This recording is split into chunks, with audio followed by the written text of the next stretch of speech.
कैसा फील होता है? सर बहुत एक्साइटमेंट होता है और जब हम पीडीएफ में अपना नाम देखते हैं तो उसमें जब हमारा नाम आता है तो बहुत अलग प्रसन्नता होती है, सकारात्मक ऊर्जा होती है। और दरअसल सब बात इस पे टिका होता है कि हम जो मेहनत किए हैं उसका परिणाम हमको मिल गया है। लाख आंधियाँ उठे, हजार बर्फ गिरे और फिर भी हम लगातार उसमें मतलब जो फूल खिलने वाले होते हैं ना वो खिल के रहते हैं। तो ऐसी पॉजिटिव एनर्जी यदि रहती है तो सिलेक्शन हो जाता है।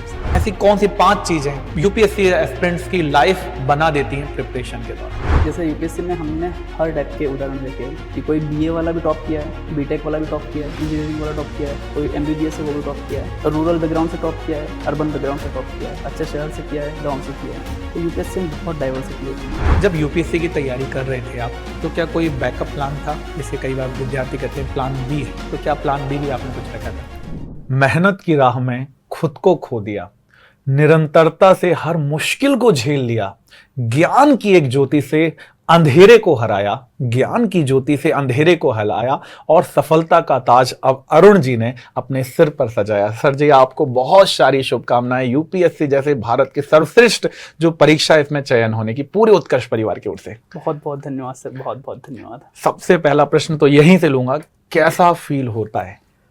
सर बहुत एक्साइटमेंट होता है और जब हम पीडीएफ में अपना नाम देखते हैं, उसको हम हॉली पीडीएफ बोलते हैं, तो उसमें जब हमारा नाम आता है तो बहुत अलग प्रसन्नता होती है, सकारात्मक ऊर्जा होती है। और दरअसल सब बात इस पे टिका होता है कि हम जो मेहनत किए हैं उसका परिणाम हमको मिल गया है। तो ये बहुत खुशी होती है सर। तो एक बार जो आपकी यूपीएससी की जर्नी है, एक बार छोटी सी एक बार जर्नी को जरूर बताइएगा, ताकि जो आने वाले जो तैयारी कर रहे विद्यार्थी हैं, जो अब भावी अधिकारी हैं और अधिकारी बनेंगे, उनको जरूर बहुत सारी सीख मिले। हाँ, मैंने अपनी यूपीएससी की तैयारी जो है वो अपने ग्रेजुएशन के लास्ट ईयर से स्टार्ट की है। और फिर जब मैंने यूपीएससी का 2023 में पहला अटेम्प्ट दिया तो उस साल मेरा प्रीलिम्स नहीं हुआ था, रुक गया था, उसमें जीएस और सीसेट दोनों नहीं हुए थे। फिर 2024 में मैंने दूसरा अपना अटेम्प्ट दिया तो मेरी अच्छी किस्मत रही और भगवान की दुआ रही, तो उसमें प्रीलिम्स भी हुआ, मेंस भी हुआ और फाइनल फिर इंटरव्यू भी हो गया मेरा, और उसमें मेरा सिलेक्शन हुआ है सर। कौन सी रैंक आई एक बार जरूर विद्यार्थियों को बताइए। सर मेरी ऑल इंडिया रैंक 893 है सर। चलिए, बहुत सारी शुभकामनाएं और हम चाहते हैं और भी ऊपर जाएं आप, बिल्कुल टॉप 1 रैंकिंग आए और पूरे परिवार का, माता पिता का, अपने मध्य प्रदेश का, अपने जिले का, अपने गांव का नाम रोशन करें। आप कहाँ से आते हैं एक बार जरूर बताएं। सर मैं मध्य प्रदेश में जो मालवा अंचल है जी। वहाँ आगर मालवा एक जिला है, मैं वहाँ का निवासी हूँ। उसके पास में गाँव है मथुरा खेड़ी, वहाँ से। जब रिजल्ट आया, पीडीएफ में आपने अपना नाम देखा, दोस्तों ने खुशियां लहर दौड़ी, तो आपको तो कई लोगों ने कॉल किया, आपने अपना पहला कॉल कैसे किया? मैंने सबसे पहले अपने फादर को कॉल किया था और उनको बताया कि पापा मेरा सिलेक्शन हो गया है, तो वो बहुत खुश हुए। उसके बाद मैंने अपने भाई को बताया। तो एक तरीके से मैंने अपने पापा को, भाई को और मम्मी को, इन तीनों को सबसे पहले बताया था और इनका रिएक्शन बहुत पॉजिटिव रहा उस समय, जो मुझे भी बहुत अच्छा लगा सर। पूरा भंवरकुआं में मैंने देखा कि जब रिजल्ट आया तो एक विद्यार्थी का चयन नहीं होता है, एक पूरे कौम का चयन होता है। पूरे विद्यार्थी जो तैयारी कर रहे हैं इस समय, उन सब में खुशियां थी। पूरी रात में ढोल नगाड़े बजते रहे आपके साथ। पूरा भंवरकुआं ने देखा कि एक तैयारी होती है और तैयारी यदि सकारात्मकता के साथ की जाए तो अरुण जी जैसे लोग एग्जाम्पल बनकर सामने आते हैं। उन्हीं बीच में से कौतूहल के रूप में मैंने देखा कि आपको लोग अरुण रंभा जी के नाम से जानते हैं। तो ये रंभा शब्द कहाँ से आया? दरअसल रंभा जो है वर्ड, वो मेरी माँ को इंडिकेट करता है। मेरी मम्मी का नाम जो है रंभा है और मैंने एक बार क्रिकेट मैच के जो खिलाड़ी हैं हमारे इंडिया टीम के, उनमें देखा था कि वो अपने नाम के पीछे अपनी मदर का नाम यूज़ कर रहे हैं। तो उसी के अनुसार मैंने भी अपने नाम के पीछे अपनी मम्मी का नाम लगाना स्टार्ट किया था, इसलिए मैं अरुण रंभा लिखता हूँ। चलिए, तो आप क्या पसंद भी करते हैं कि लोग आपको अरुण रंभा कहें?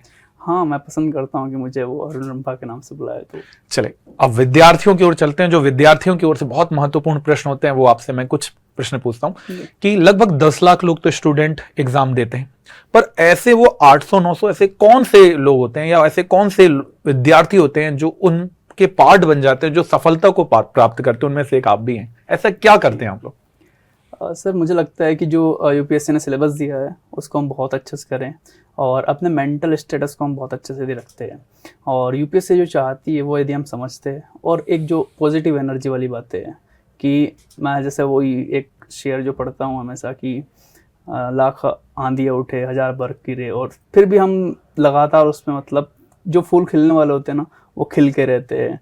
तो ऐसी पॉजिटिव एनर्जी यदि रहती है तो सिलेक्शन हो जाता है फिर सर। जब ग्रेजुएशन में आपने कहा कि ग्रेजुएशन के दौरान आपने ये सोचा कि यूपीएससी सिविल सेवा की तैयारी करनी चाहिए, तो ये सबसे पहला जो बीजारोपण किया गया आपके दिमाग में, ये कैसे हुआ था? दरअसल मेरे एक स्कूल के मित्र थे जी। तो उन्होंने मुझे कोविड के टाइम पे कॉल किया था और उन्होंने बताया कि तुम्हें यूपीएससी की तैयारी करना चाहिए, क्योंकि वो भी यूपीएससी की तैयारी कर रहे थे और उनको मतलब हम लोग स्कूल में साथ में पढ़े थे, तो उसको मुझे कुछ देख कर लगा होगा कि यार इसको यूपीएससी की तैयारी करना चाहिए तो ये अच्छे से कर सकते हैं। तो सबसे पहले उसी ने मुझे बताया था कि यूपीएससी की तैयारी कर लो। उसके बाद मैंने उस पर रिसर्च की थोड़ी, तो मुझे लगा कि यूपीएससी मेरे लिए ज़्यादा अच्छी सूटेबल है, तो मैंने उसकी फिर तैयारी स्टार्ट की सर। ऐसी कौन सी 5 चीजें हैं जो यूपीएससी एस्पिरेंट्स की लाइफ बना देती हैं प्रिपरेशन के दौरान? सबसे पहले तो निरंतरता, कंसिस्टेंसी यदि होती है हमारे अंदर तो यूपीएससी नहीं, कोई भी चीज़ जैसे एमपीपीएससी हुए या फिर जैसे आपके बॉडी पे वर्क करना आपको, तो यदि आप लगातार उसमें अच्छे से काम करते हैं तो आपकी बॉडी भी अच्छे से खिलती है उसके बाद, है ना। तो कंसिस्टेंसी सबसे प्रमुख होती है। इसके अलावा अपना दूसरा जो है वो है मेंटल स्टेटस, कि आपका मेंटल स्टेटस जो ना वो पॉजिटिव होना चाहिए, सकारात्मक हो आप हमेशा एग्ज़ाम के प्रति, एग्ज़ाम के रिजल्ट के प्रति, इन सभी बातों के लिए।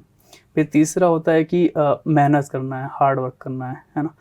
लोग बोलते हैं कि स्मार्ट वर्क करना चाहिए कि हार्ड वर्क करना चाहिए, मुझे लगता है कि दोनों का कहीं कॉम्बिनेशन करके एक जो स्मार्ट वर्क है वो लाते हैं और उसको करते हैं हम, तो हार्ड वर्क हो गया। इसके अलावा मुझे लगता है कि यूपीएससी की जो टेंडेंसी है उसका पेपर किस तरीके से होता है, पीवाईक्यू किस तरीके से वो पूछता है, और प्री के लेवल पे, मेंस के लेवल पे, इंटरव्यू में किस तरीके से चीज़ें होती हैं, तो एक वो हमारी होती है। और पांचवा मुझे लगता है कि पीयर ग्रुप, यदि आपके अच्छे दोस्त है, यदि आपके आसपास अच्छा माहौल है तो आपका यूपीएससी सिलेक्शन होता है।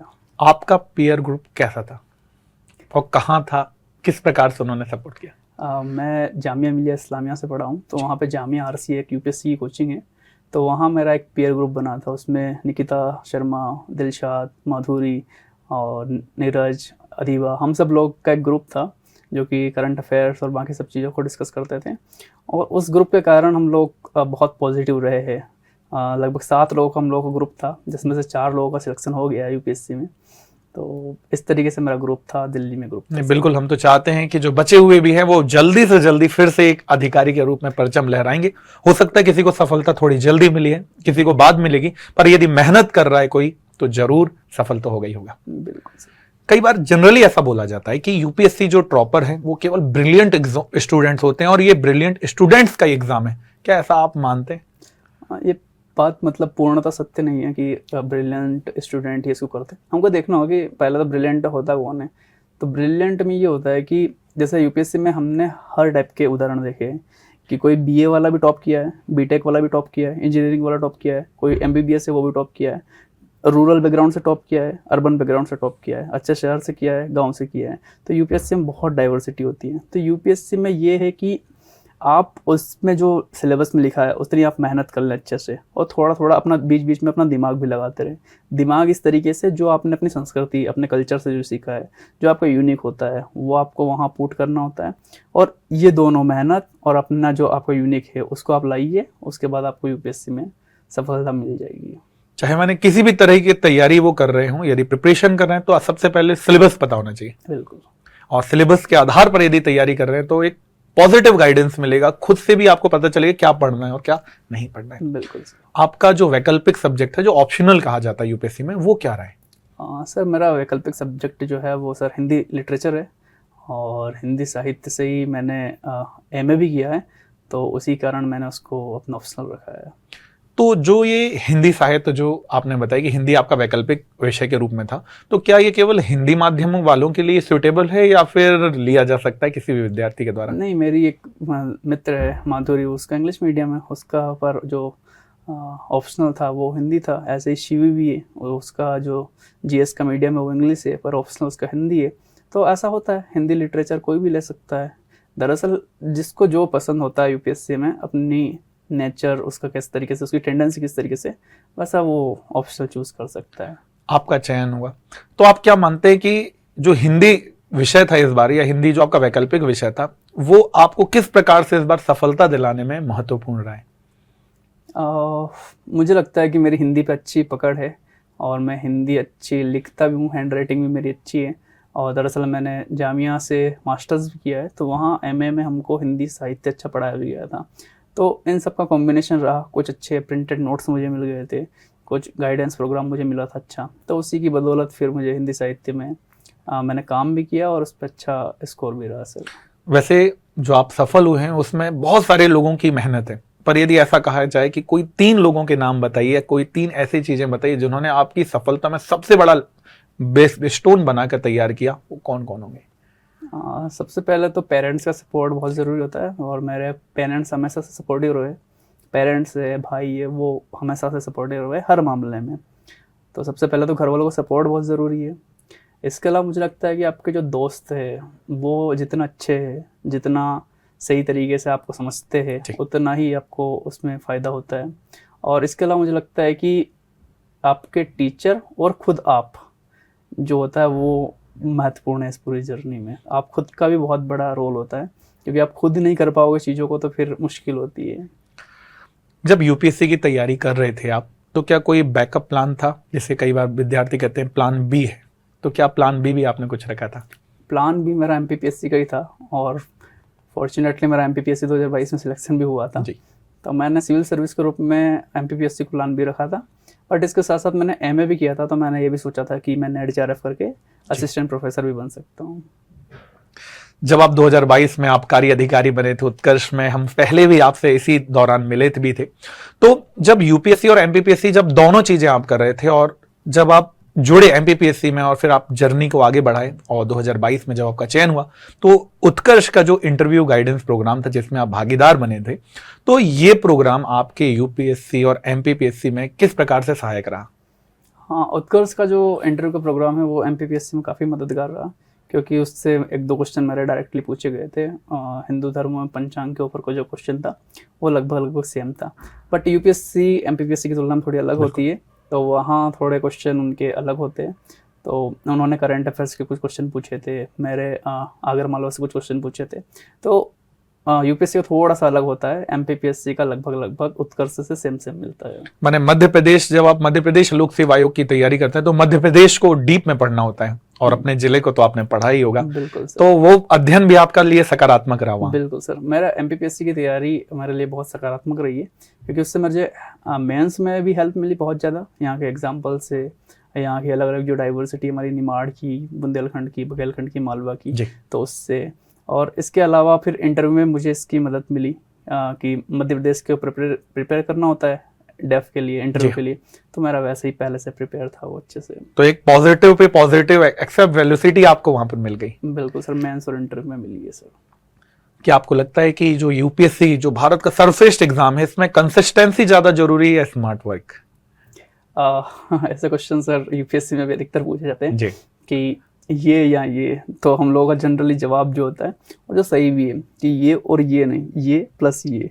तो हार्ड वर्क भी होना चाहिए और कंसिस्टेंसी भी होना चाहिए, तो दोनों यदि हम करते हैं अच्छे से तो ही जाके हमको सफलता मिलती है। जो कि एक शिक्षक के तौर पे, शिक्षक तो हमेशा विद्यार्थियों को गाइडेंस देते हैं, पर जब कोई विद्यार्थी अधिकारी बनकर सामने आता, आप जैसे अधिकारी बैठकर सामने बैठते हैं, तो विद्यार्थी उनके मुंह से सुनना बड़ा पसंद करते हैं। शायद आपने भी कभी किसी को सुना ही होगा, तो फिर आप ही से कहेंगे कि यदि कोई विद्यार्थी शुरुआत कर रहा है, बिल्कुल जीरो से शुरू कर रहा है, वो यूपीएससी एमपीपीएससी की तैयारी करना चाहता है, सिविल सेवा की तैयारी करना चाहता है, तो क्या करना चाहिए और क्या सबसे इंपॉर्टेंट क्या नहीं करना चाहिए?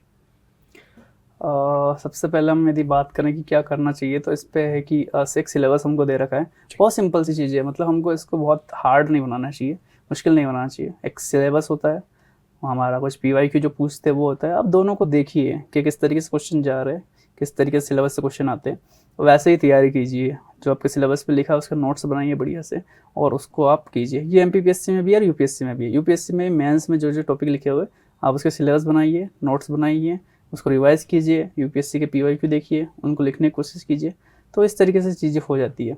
और मुझे लगता है कि क्या नहीं करना चाहिए, तो इसमें सबसे पहला मुझे लगता है कि बहुत सारी किताबें नहीं पढ़ना चाहिए। मुझे लगता है कि आपने 1-2 जो भी किताब आप एक कर लो और उसको भी बहुत अच्छे से बनाओ। मान लीजिए कि आपके पास एक आपके नोट्स बने हुए हैं, कहीं किसी जगह आपने दूसरा कोई अच्छा पढ़ लिया वहाँ पे, तो उतना ही उसमें ऐड कर लीजिए, बस उसको अलग से पढ़ने की ज़रूरत नहीं है। इससे क्या होता है कि आपके नोट्स जो होते हैं ना, वो बार बार जब आप पढ़ लेते हो तो बहुत अच्छे से रिवीजन हो जाता है, और एग्ज़ाम के टाइम पे बहुत ज़्यादा आपकी वो मदद करता है। और फिर बहुत ज़्यादा जो गॉसिप्स चलती है मतलब मार्केट में, उन सब से बचना चाहिए। मुझे लगता है कि हर किसी का अपना अपना एक, वही बात मैं बोलूँगा जो हमेशा बोलता हूँ कि हर किसी की अपनी अपनी लाइफ है, हर किसी की अपनी अपनी एक संस्कृति है, कल्चर है, जिससे वो पैदा होता है और बड़ा होता है। तो किसी को देख के ये नहीं करना है कि इसका 4 अटेम्प्ट हो गया, इसका सिलेक्शन नहीं हुआ अभी तक, तो मैं तो अभी बहुत छोटा हूँ या पहले पहले दे रहा हूँ, मेरा कैसे हो जाएगा।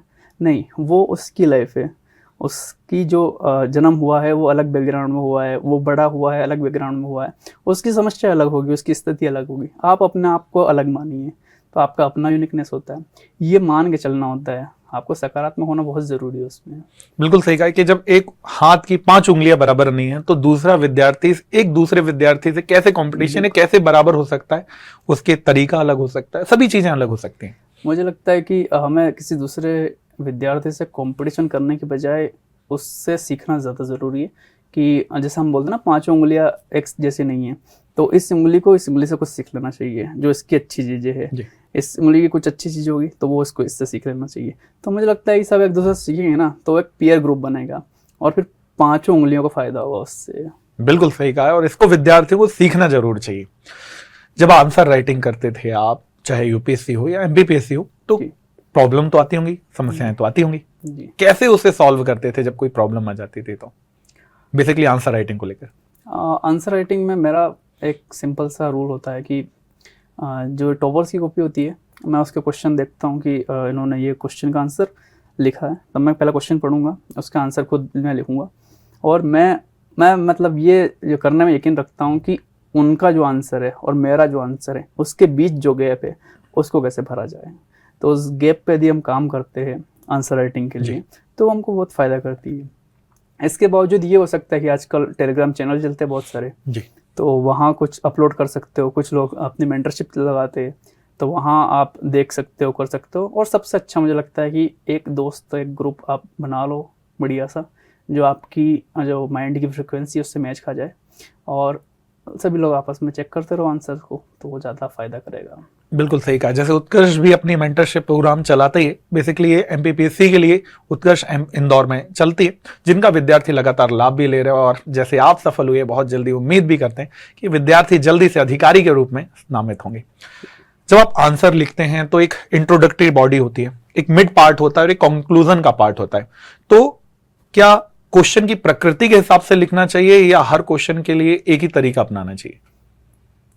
मुझे लगता है ये जो पहला जो इंट्रो होता है, बॉडी होती है और कंक्लूजन होता है, ये लगभग क्वेश्चन में, हर क्वेश्चन में मिल ही जाएगा हमको, क्योंकि ये वो है ना, एक तरीका है जिससे हम पहले हल्का सा हिंट देते हैं किसी क्वेश्चन का कि मैं इसको समझता हूँ। मेन बॉडी में हम ये बताते हैं कि जो क्वेश्चन पूछा गया उसकी डिमांड को मैं फुलफिल करता हूँ। कंक्लूजन में हम ये लिखते हैं कि हमें किस दिशा में जाना है, किस अप्रोच के साथ जाना है। तो वो डिपेंड करता है, कुछ क्वेश्चन पे डिपेंड करता है, कुछ क्वेश्चन ऐसे होते हैं जिनमें कंक्लूजन लिखना मस्ट होता है, उसको लिखना ही पड़ेगा। जब उसने यूपीएससी में पूछा है कि क्या सही है, आपकी क्या राय है, तो जब आप इंट्रो और बॉडी बताओगे और राय जब आपसे पूछेगी तो आपको फिर कंक्लूजन में राय अपनी लिखना पड़ेगा, है ना। पर कुछ क्वेश्चन ऐसे होते हैं कि जिनमें आपको कंक्लूजन लिखने की जरूरत नहीं होती है, तो आप वहाँ उसको कंक्लूजन को छोड़ भी सकते हो। जब सिविल सर्विसेज की विद्यार्थी तैयारी करता है और कई बार एक बार प्री निकल गया या एक बार मेंस निकल गया, तो विद्यार्थी के मन में आ जाता है अहम ब्रह्मास्मि। तो फिर वो क्या करता है, किसी और से कॉपी एक्सचेंज नहीं करता कि उन्होंने क्या लिखा है, दूसरे की कॉपी नहीं देखता कि भाई मैं मेंस लिखा हुआ हूँ, मेरे से अच्छा क्या जानेगा। ये वाली भावना कई बार आ जाती है। तो क्या ये भावना सही है या फिर कॉपियां एक दूसरे की देखना ही चाहिए? मैं एमपीपीएससी और यूपीएससी दोनों का स्टूडेंट रहा हूँ, तो एमपीपीएससी के स्टूडेंट में ज़्यादा है टेंडेंसी। यूपीएससी का यदि कोई कैंडिडेट है तो वो जनरली जानता है कि आपकी औकात नहीं है, यूपीएससी को आप उस तरीके से देख लो या फिर ऐसा बोलो कि नहीं मेरे को सब आता है, क्योंकि यूपीएससी ऐसा है ना, लास्ट लेवल पे जाके फेंकता है नीचे। तो यूपीएससी के सामने नहीं ऐसा करना है।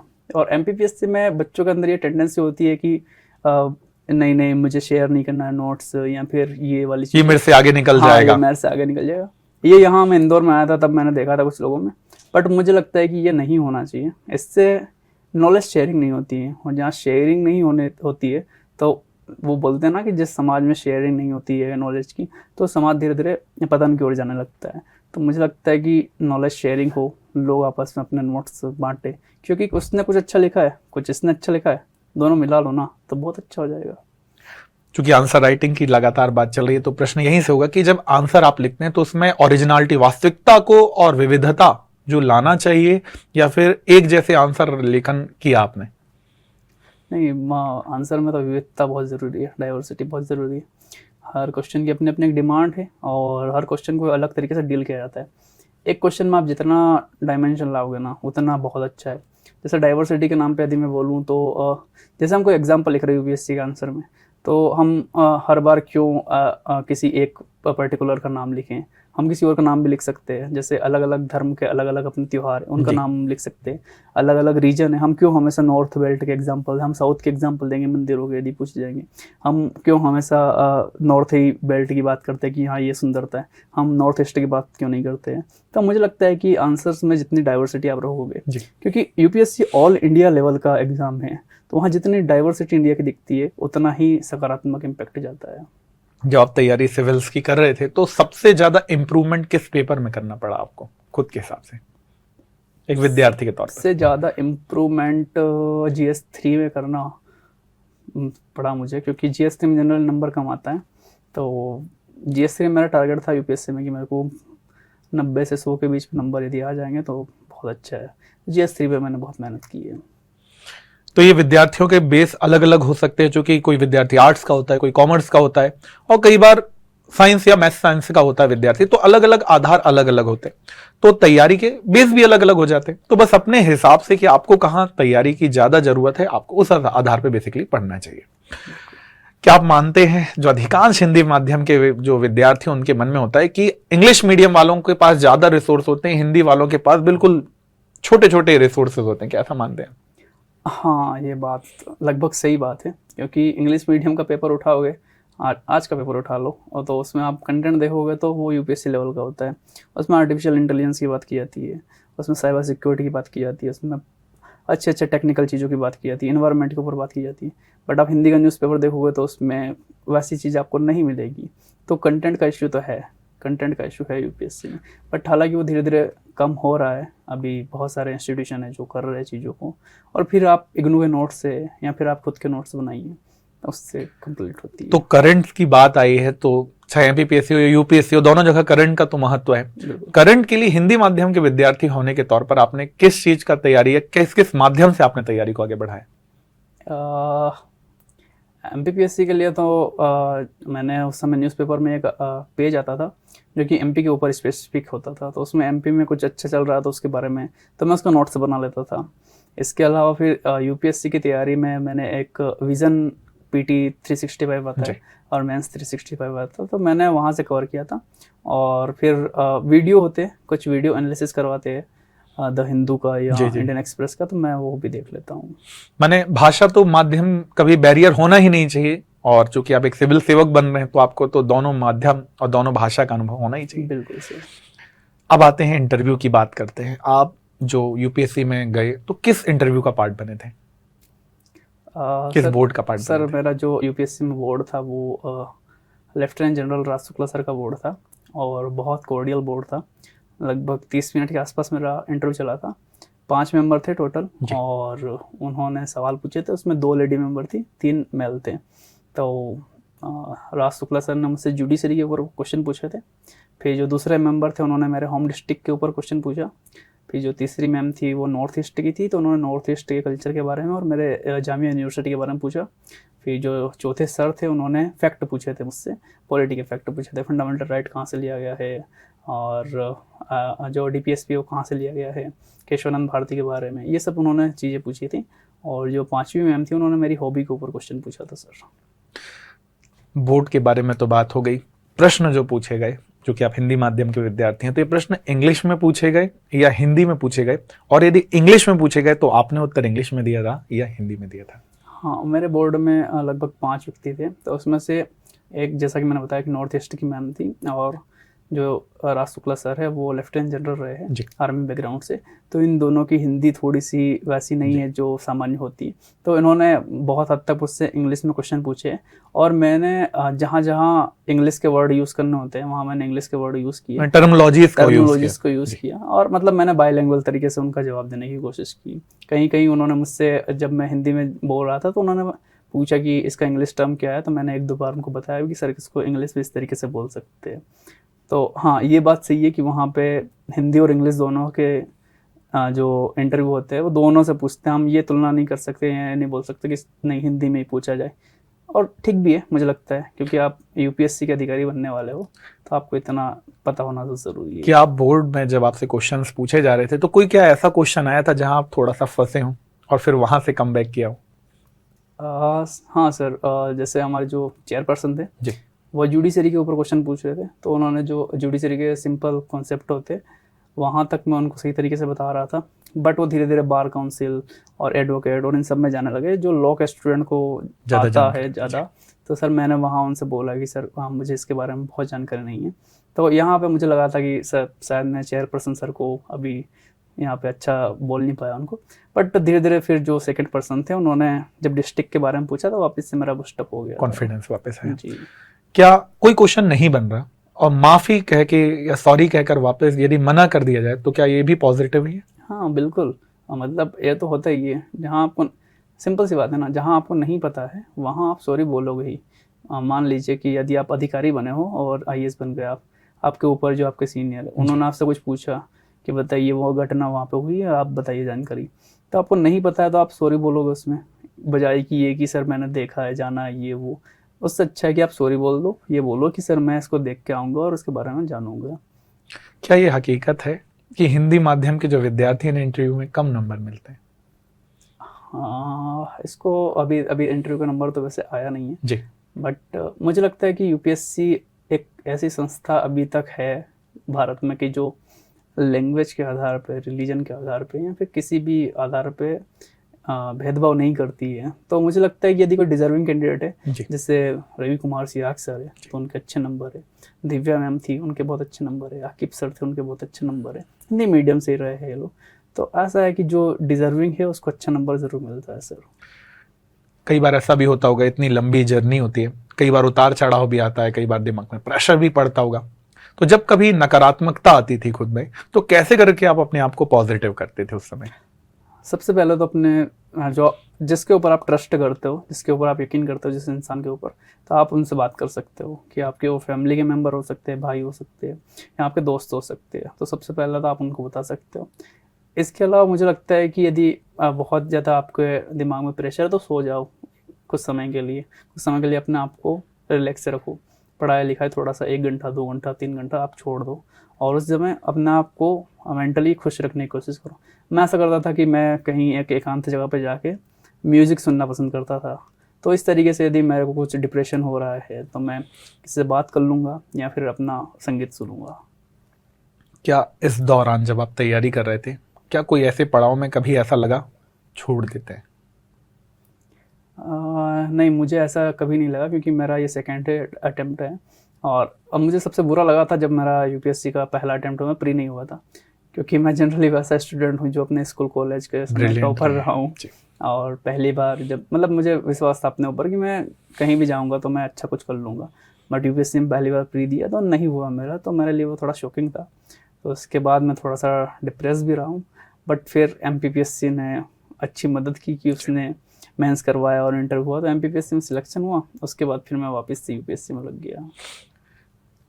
वैसे तो आप तैयार, आप सिलेक्ट हो चुके हैं, पर फिर भी यदि मैं आपसे कहूं कि यदि एक और मौका मिले कि आपको अपनी जो तैयारी आपने की इसको फिर से रिफाइन करने का, तो सब आपको क्या लगता है कि अभी कहाँ कमी रही होगी और इसे क्या सुधारना चाहिए? मुझे लगता है कि ऑप्शनल जो था इस बार थोड़ा टफ आया था, तो मुझे थोड़ा ऑप्शनल में पहले पेपर थोड़ा अच्छे से काम करना पड़ेगा। इसके अलावा GS1 जो है उसमें जो हिस्ट्री है पोर्शन, उसमें मुझे थोड़ा काम करने की ज़रूरत है और निबंध को मैं थोड़ा और अच्छा कर सकता हूँ। निबंध की बात आई है तो एक बार, चूंकि आप एमपीपीएससी के भी विद्यार्थी रहे हैं और अब तो अधिकारी भी हैं वर्तमान में, तो कैसे तैयार करना चाहिए निबंध? चूंकि आप हिंदी के खुद विद्यार्थी रहे, तो ऐसा क्या करें कि निबंध को बहुत ही अच्छा कर लिया जाए? क्या करें विद्यार्थी? मुझे लगता है कि निबंध जितना वही फिर से डाइवर्सिटी वाला होता है, डायमेंशन वाला होता है, और जितना ज़मीन पे जो टिका हुआ ऐसे होता है। ज़मीन पे टिका हुआ ऐसे का मतलब ये होता है कि जो हवा में बातें ना हो, ज़मीन की जो हकीकत है, सच्चाई है, उनको आप शेयर करो। ऐसे एग्जाम्पल लो जो आपके आसपास के एग्जाम्पल है, बहुत सिंपल से, जो जितना सिंपल शब्दों में लिखेगा, जो जितना सिंपल शब्दों में निबंध की हेडिंग को समझा देगा, उसका निबंध उतना अच्छा माना जाएगा। मैं अपने निबंध में क्या करता हूँ कि एनेक्डोट से शुरुआत करता हूँ। एक कहानी लिखता हूँ जो कि 8 या 10 पैरा की कहानी होती है। उस कहानी को फिर जो हेडिंग है उससे लिंक करता हूँ कि ये कहानी मैंने लिखी है तो क्यों लिखी है, उसका पर्पस ये है कि मैं ये समझाना चाहता हूँ। उसके बाद जो हेडिंग लिखी होती है निबंध की, जो हमारी हेडिंग है, उसको मैं एग्जाम्पल के थ्रू कि यहाँ देख सकते हैं, महाभारत में देख सकते हैं, रामायण में देख सकते हैं, कुरान में इस तरीके से लिखा हुआ है, या फिर बाइबल में इस तरीके से लिखा हुआ है, ऐसा मिथक का हम प्रयोग करेंगे जी। और अलग अलग डायमेंशन से, राजनीतिक, सामाजिक, आर्थिक, तकनीकी, नैतिक, प्रशासनिक और लॉ वाले, वो सब डायमेंशन पे लगभग हमको काम करना है। और निबंध को थोड़ा सा एनालिसिस वाला बनाना है कि कोई है तो वो क्यों है, क्या प्रभाव है, इन फ्यूचर में क्या होगा, इन बातों पे भी हमको गौर करना है। और लास्ट तक मुझे लगता है कि जब आप एक पेज का कंक्लूजन लिखते हो तो फिर निबंध का मतलब होता है बंधा हुआ हो। जब आप कंक्लूजन लिखो तो वापस से कुछ बातें वो रिपीट कर दो जो आपने स्टार्टिंग में लिखी है, ताकि पढ़ने वाले को ये लगे कि जहाँ से शुरुआत हुई है वहीं पे अंत हुआ है। जैसे आपका जामिया में जो पीयर ग्रुप था उसमें 4 आपने कहा कि अधिकारी चयनित हो गए, कुछ बचे हुए, क्या चयन होने के बाद भी आपकी दोस्ती में कोई परिवर्तन आता है? नहीं, मुझे लगता है कि वो हम लोगों को तब से जानते हैं जब से हम सिलेक्ट नहीं हुए, या हम जैसे रहते हैं वैसे ही रहते हैं। तो मुझे नहीं लगता कि चयन से, क्योंकि हमसे पहले भी बहुत लोग सिलेक्ट हुए, तो चयन हो गया इसका मतलब ये नहीं है कि आप बहुत कुछ अलग हो गए या बदल गए। मुझे लगता है कि आपको वो ग्रुप नहीं छोड़ना चाहिए जिस ग्रुप ने आपको हमेशा सहारा दिया है। तो बिल्कुल सर, कोई बदलाव नहीं होता उसमें। बिल्कुल सही बात भी है कि परिवर्तन नहीं आना चाहिए। जिस रूप में आप पहले जुड़े थे, अंत में भी लोग आपको उसी नजरिए से जाने, तब तो एक अधिकारी बनने का एक अलग जज्बा और एक अलग खुशी है। ऐसे ही हम लोगों को भी, चूंकि हम शिक्षक होते हैं, तो ऐसा ही होता है कि जब आप जैसे लोग जब पहली बार जब चयन हो जाते हैं और आपकी तरफ से आता है कि सर मेरा सिलेक्शन हो गया, बहुत सारे जब खुशियां आती हैं एक तरफ से। ऐसे एक छोटा सा आपको बताता हूं कि मनीषा देवरी, एक मैं पिछले बार आपने देखा होगा कि आईएएस में चयनित हुई, उनका एक मैसेज आया कि सर मेरा सिलेक्शन हो गया। तो बिल्कुल आपका चयन हुआ है, उस विद्यार्थी का चयन हुआ है, पर जो आपसे जुड़े लोग होते हैं ना, जब वो आपका नाम देखते हैं तो पूरे कौम में, पूरे जो दोस्त हैं, उसमें एक बहुत खुशी का माहौल आता है कि भाई एक शिक्षक होने के नाते वही है कि शिक्षक, इसीलिए कंटिन्यूटी से आप जैसे मोटिवेशन होते हैं हमारे पास कि हाँ वो सिलेक्ट हुआ है, ये क्यों नहीं हो सकता। निरंतरता से साल भर मेहनत की जा सकती है और बिल्कुल होना भी चाहिए। जब आपका चयन हुआ तो मैंने भी कल देखा कि पूरे आपके जो साथ रहने वाले, जो आपको जानने वाले लोग हैं कि अरुण भैया का सिलेक्शन यूपीएससी में हो गया, यूपीएससी में हो गया, और ढोल नगाड़ों के साथ आपके साथ निकले। तो उन्होंने किस किस तरह के क्वेश्चन आपसे किए? जनरली तो उन्होंने, मतलब मैं सबसे पहले उनको बता दिया था क्योंकि लाइब्रेरी में मैं जुड़ा हुआ हूँ, तो मैंने उनको बोला था कि मेरा सिलेक्शन हो गया है। फिर उन्होंने पूछा कि अच्छा अभी आया, कब आया रिजल्ट, ये सब उन्होंने बातें पूछी, रैंक वगैरह के बारे में। फिर इसके बाद फिर उन्होंने पोस्ट वगैरह के बारे में पूछी, फिर किस तरीके से तैयारी किए हो, क्या किस तरीके से नोट्स, सोर्स है, थोड़ा गाइडेंस मेंस के लिए। तो इस तरीके से चीज़ें उन्होंने थी और सब लोग बहुत खुश थे। और उनको देख के मैं भी, मतलब पहले भी खुश था, पर उनको देख के खुशी और 2 गुनी 4 गुनी हो गई। चलिए, बिल्कुल सही है अरुण जी। अब अगला प्रश्न यहाँ से कि अब एक अधिकारी तो आप वैसे पहले भी थे एमपीपीएससी में, अब तो यूपीएससी के अधिकारी हो गए, क्या ये गाइडेंस विद्यार्थियों को लगातार आपके माध्यम से मिलता रहेगा? हाँ, मैं अपनी बात में पहला कह चुका हूँ कि शेयरिंग जो होती है ना वो बहुत ज़रूरी है। तो यदि किसी व्यक्ति को मुझसे कुछ फ़ायदा होता है या फिर मेरे पास जो स्किल है, यदि मैं किसी को सिखा सकूं, तो ऑब्वियसली मैं हमेशा तैयार रहूंगा उस बात के लिए। बिल्कुल बिल्कुल सही कहा है। उत्कर्ष भी हमेशा आप जैसे अधिकारियों को बिल्कुल स्वागत करता है। जब भी आपके पास समय हो तो विद्यार्थी जो आपके जैसे सपना देखते हैं और सपने को हकीकत में बदलना चाहते हैं, उनके लिए जरूर आ पाएं। वैसे भी उत्कर्ष में आप देखेंगे तो यूपीएससी उत्कर्ष में हम ऑनलाइन माध्यम से भी, ऑफलाइन माध्यम से भी पढ़ाते हैं, जिसमें उड़ान बैच भी जो 2026 के लिए वो यूपीएससी की बेस्ड है। प्रीलिम्स की टेस्ट सीरीज होती है, एनसीईआरटीज के जो बैचेस होते हैं वो भी चल रहे होते हैं। तो लगातार उत्कर्ष भी इस दिशा में लगातार विद्यार्थियों के हित में लगातार काम करता है, चाहे यूट्यूब के माध्यम से हो या फिर उत्कर्ष ऐप के माध्यम से हो। तो यही आपने देखा कि भाई मेहनत की लौ जलाई है, निरंतरता से सींचा है ज्ञान। मेहनत की लौ जलाई और निरंतरता से सींचा है ज्ञान। देश की जो सर्वोच्च परीक्षा है उसमें पाया है एक नया मुकाम। अथक परिश्रम की गाथा है ये, अथक परिश्रम की ये गाथा है। हर बाधा को इन्होंने किया है पार, बनकर प्रशासक देश के करेंगे आप बहुत जल्दी नवनिर्माण। और इसी शुभकामनाओं के साथ आज आपके साथ जो जुड़ा हुआ ये सेशन था, उम्मीद करते हैं कि विद्यार्थियों के लिए बहुत लाभप्रद होगा और आप लगातार इसी तरह से खुशहाल रहकर लगातार स्वस्थ रहेंगे और बहुत जल्दी बहुत ऊंचे मध्य प्रदेश और पूरे भारत का नाम रोशन करेंगे। और आज का ये सेशन यहीं खत्म करते हैं और लगातार यदि आप अरुण जी से कभी भी संपर्क करना चाहते हैं तो बिल्कुल आइए। उत्कर्ष भी आपके सपोर्ट में हमेशा खड़ा हुआ है और जल्दी से प्रशासक बनिए, सिविल सेवा हो, MPPSC हो, इसमें चयनित होइए। मिलते हैं अगले वीडियो में। नमस्कार। Thank you sir, thank you so much sir.